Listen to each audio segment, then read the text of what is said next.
Today I'm going to teach you how to wrap a hood. This is a very basic one. It's got some columns that kind of go past where it'd almost be considered an inset, but the whole back hood lip pushes forward enough I can tuck around everything. So it's in pretty good shape. This one's going to be pretty straightforward. The first step is to make sure everything is cold. Blow out your pilot lights or cover them, whatever you need to do. Just make sure nothing catches on fire. As far as fryers go, I'm going to leave the baskets in these. I'm going to get a separate piece of plastic, cover just the fryer. I recommend that on all fryers, so if all else fails, you don't put water in the fryer oil. And then make sure your oven is cool and there's no sharp edges. I have a pan over the edge back there.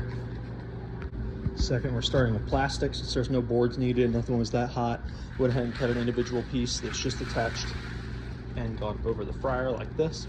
And then I measured my main piece of plastic, which to measure it, I start by holding the roll up to the side of the hood. I drop it straight down, all the way across, and then pull it all the way straight up to the top or the bottom part of the hood right here. That just creates a U and it gives you a good measurement. You can get by with quite a bit less. You can usually get by with roughly 2 to 3 feet past each side. This is a good starting ground for figuring it out. Next, with the length of plastic you're going to wrap the hood with, find one end of it, make sure it stays the same end all the way across, and then start shimming it, tucking it with rags, whatever you want to do. Up behind the hood itself with the shims for the fasteners behind the plastic.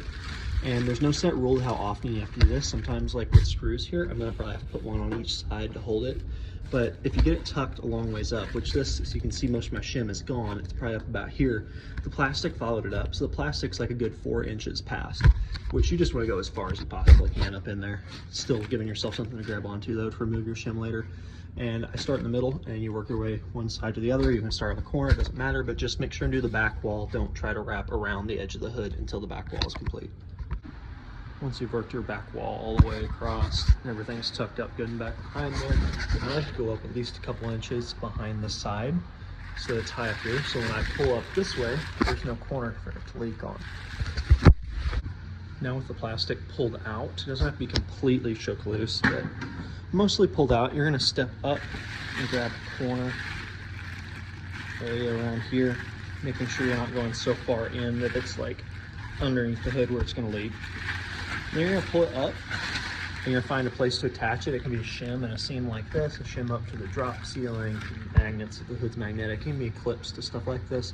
Whichever way you find it. It looks like a couple of cleaners have done different ways here already. It looks like up in there with spread apart here and that, like I was saying. But basically you're going to pull it up and looking in here, adjust it so it's not going to pocket there from being so tight, but it's also going to build the good geometry for a funnel going all the way down into the barrel. So I leave my barrel there for reference as well, just to help you see the heights of it. So now that we're on the other side, this is the main side of where you're going to control your tension. Looking under, I have it pretty much funnel shaped all the way towards the barrel, and there's nothing even clamped yet. It's just from the 2 sets of shims that are on each side here. And you just raise it and lower it. Like this here would be too high. It's obviously the water's going to ramp off this and splash over the barrel. Right here where it falls in, you may have to add a little tensioner clamp. I'll show you that in a minute, but that's really the ideal height you want. If you look inside the wrap, it's pretty well funnel shaped. There's that thing in the middle, and this one I put a pan on it, so we'll cut it. And it's looking good. Now let's attach it to the barrel. So with the barrel centered and pushed up against the cooking appliance behind it, I pretty much grab an area of corner that lines up with the shim up there and I roll it up so that it doesn't splash over, has a little bit of a gutter to come down here. I pull it tight enough that it's not going to pocket here too much.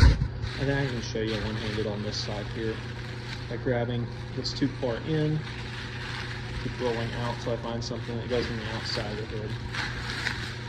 There we go. Like that. And then I'm just going to roll this until it gets tight and then clamp it to the barrel right there. Now with both these pulled tight, both these edges are tight here, there's still some slack in the middle. So to tighten that up so it doesn't pocket, because it will, it'll pocket here and it'll either pull the barrel over, poke a hole, or make a mess in somewhere or another. What I'm going to do is pretty much find the place where the pocket starts at. I'm going to roll it tight until it tightens the whole wrap up.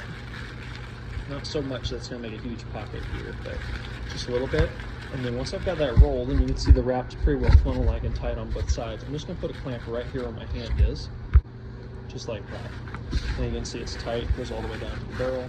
All the water's going to go down here. It's too tight to get rest in the lips of the barrel and pocket there.